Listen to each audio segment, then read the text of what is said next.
Hello everyone, my name is Madison Dunsworth, and today I am going to be doing a walkthrough of a guide for high school persuasive speeches on reasoning fallacies. So, what is a reasoning fallacy?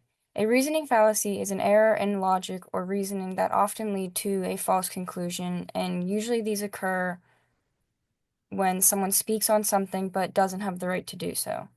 Now, when I say doesn't have the right to do so, what I mean is that they don't have the qualifications or the credibility as a speaker, but they're usually praised or approved of anyways. And this is usually because this is an effective way of persuasion, even if logic is not involved. People are also persuaded by authority. This is called the appeal to authority, meaning that if there's someone who's a higher up or has power, most people will believe what they are saying. And lastly, a lack of thinking critically can allow people to fall into believing reasoning fallacies.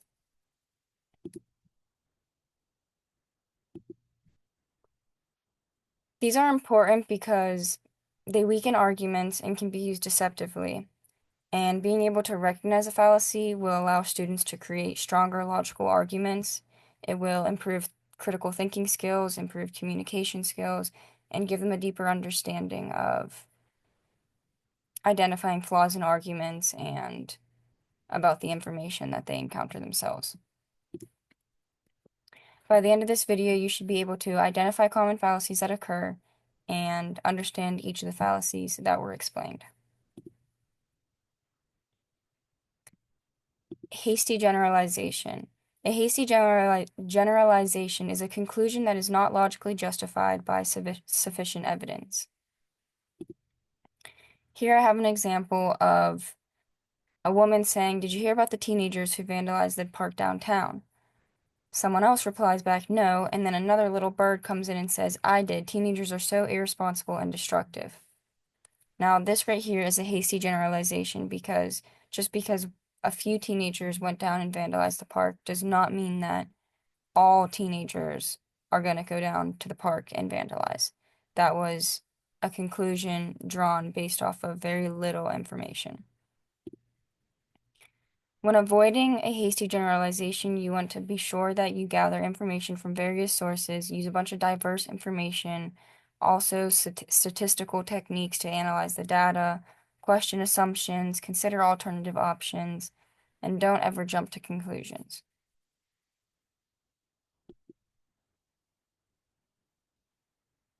A false cause. A false cause is a type of logical fallacy when someone incorrectly identifies the cause of something. This is an image that says, "I crossed at a red light, I got a headache. Crossing at red lights cause headaches." This is the assumption that one event happened and then proceeded to cause another event to happen, so then they must be related somehow. These claims should be drawn from solid evidence rather than nothing more than a coincidence. Be sure to consider all possible solutions, collect more evidence, and critically evaluate.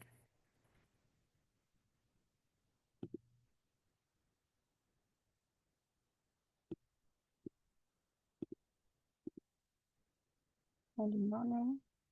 I am so sorry. An either-or fallacy, also known as a false dilemma, is when one presents an issue as if it only has two outcomes.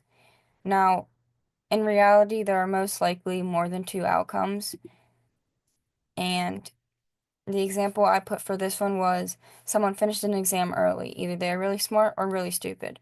Now, the logical cause of why they may have completed an exam really fast could be that they studied very well or they prepared themselves.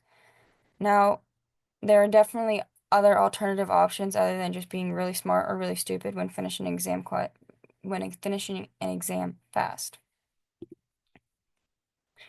How to avoid an either/or. Most situations have a range of possible different outcomes, a way of different viewing them, a way of having a different perspective. It's important, again, to question assumptions. explore alternatives, and challenge the limited options. Don't just be set in stone with the two options that are there. Another example could be going to a friend's house and knocking on the door and getting no answer. Now, one may say that they're either they were either going to go to the door to get an answer or that they weren't home. In reality, the person inside could have been sleeping, showering, doing lawn care, any other option other than just not being home.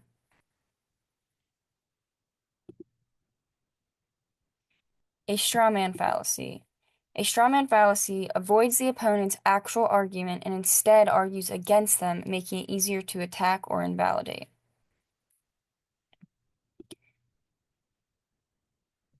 This could be like considering a debate on school uniforms. If one student argues that uniforms would reduce distractions or limit certain things, a straw man's response to that would be, you want everyone to wear the same outfits and eliminate all expression of our own personal selves. Now, saying that would be attacking the person rather than the argument that they are making. So, when doing this, it's important that you listen and understand, actively listen and try to understand their perspective and where they're coming from. Before countering with the person, restate their argument to make sure that you fully understood them. It's important to accurately represent the opponent, the opposite's viewpoint, and address the strongest version of the argument.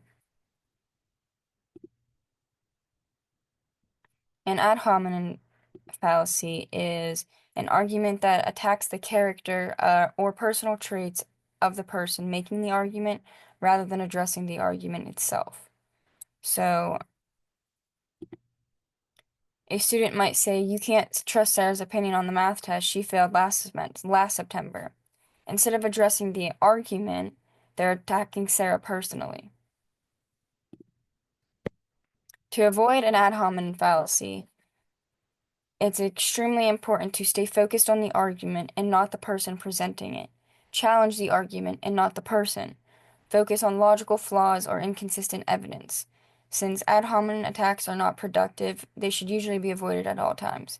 It's important to critique the argument and not the person making it again. In conclusion, understanding these fallacies is extremely important to create an effective persuasive speech. A well-reasoned argument not only allows for better credibility, but also engages with your audience.